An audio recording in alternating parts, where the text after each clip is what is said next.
In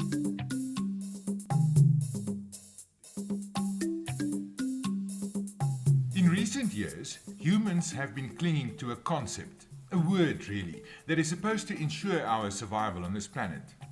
It has become the savior of the natural environment and the icon of best practice in business: sustainability.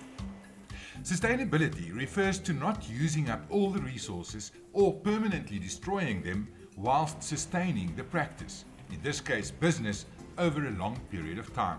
It would be very easy to maximize production of our land, plant everything up, absolutely produce huge amounts of timber very quickly without worrying about looking after the soil or looking after the water or looking after anything else. We'd make money for the first 2 rotations, but you'd quickly deplete the soils or become unacceptable from an environmental point of view.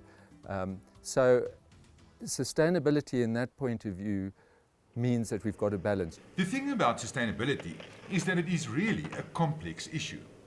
Sappi recognizes 3 pillars of sustainability: prosperity, people, and planet. And the trick is to manage the business in such a way that it is financially viable, environmentally sound, and socially responsible. Sustainability really means staying in business while doing good business.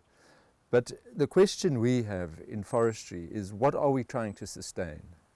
And from a Sappi point of view, obviously we want to continue to produce fibre for our market on a continuous basis, and that means that we have to keep growing trees on the same bit of land in as a productive way as possible, without losing productivity and without harming or being a problem, having a social impact that's unacceptable.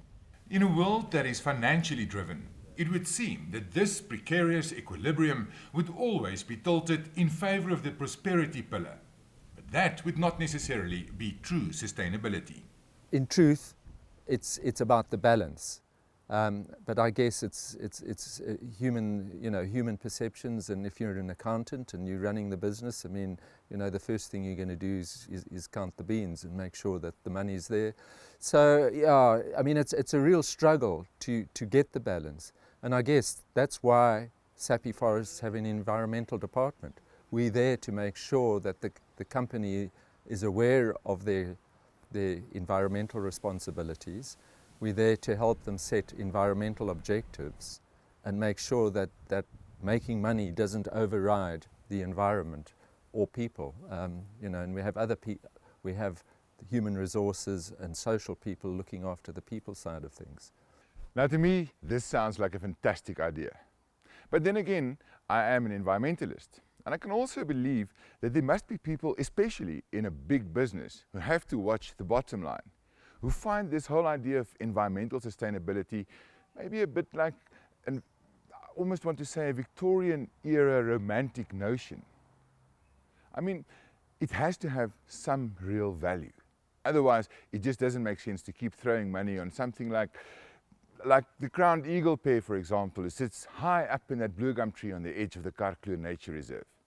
Is it just pretty, or does it have real value? Having that there gives us a lot of other things. It tells us that the ecosystem is healthy. There's prey for that bird there.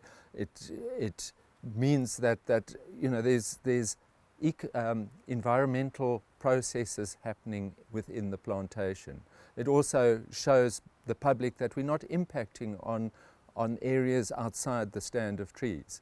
So that, in a way, is telling us important things. But yeah, you're right. The biggest impact or the biggest value we can get out of having those eagles there is to let the public know. It's an indicator that forestry actually isn't a huge, terrible impact on the landscape. Actually, it can fit quite well in the landscape if done responsibly.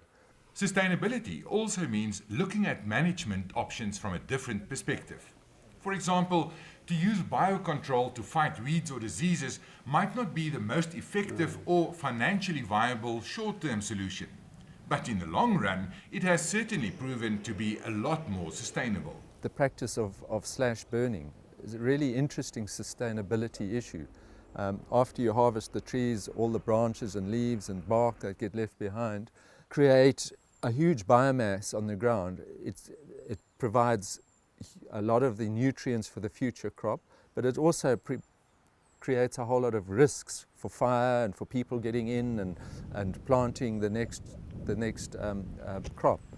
So what we've done in the past in places, we've allowed slash burning, but we have very strict rules. Burn when it's wet and moist and cool and early mornings and things like that. So you don't burn everything up, you just burn the small sticks. But now in current times, what we've also done is changed practices to try and mulch using rotavators and using other methods of managing slash. So there's lots of ways that we've looked at it, and other ways of managing slash might be more expensive directly, but in the long run it might be better for the stand of trees or for the plantation. And so we have been able to balance those kind of issues and hopefully make the right decisions. Economic viability of a business also means that the business needs to grow and tap into new markets. But is this in step with the concept of sustainability? Unfortunately, in South Africa, we can't grow from an area of trees planted.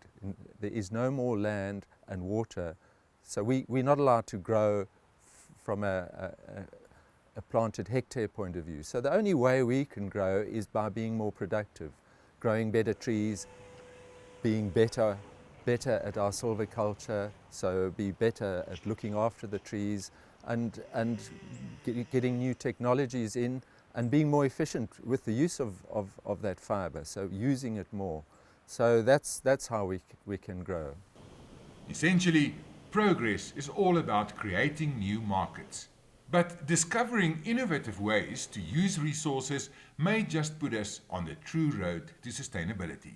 And I believe that timber or vegetation, biomass, is one of the saviours, future sustainable issues in the planet. So if we can get that right and creating more markets, using them more efficiently, I mean, even replacing fossil fuels might be good for the planet. So I think creating more markets to use timber is actually a good thing. We'd prefer that, as long as the timber is produced in a responsible way, and our plantation forestry in South Africa, I think, is.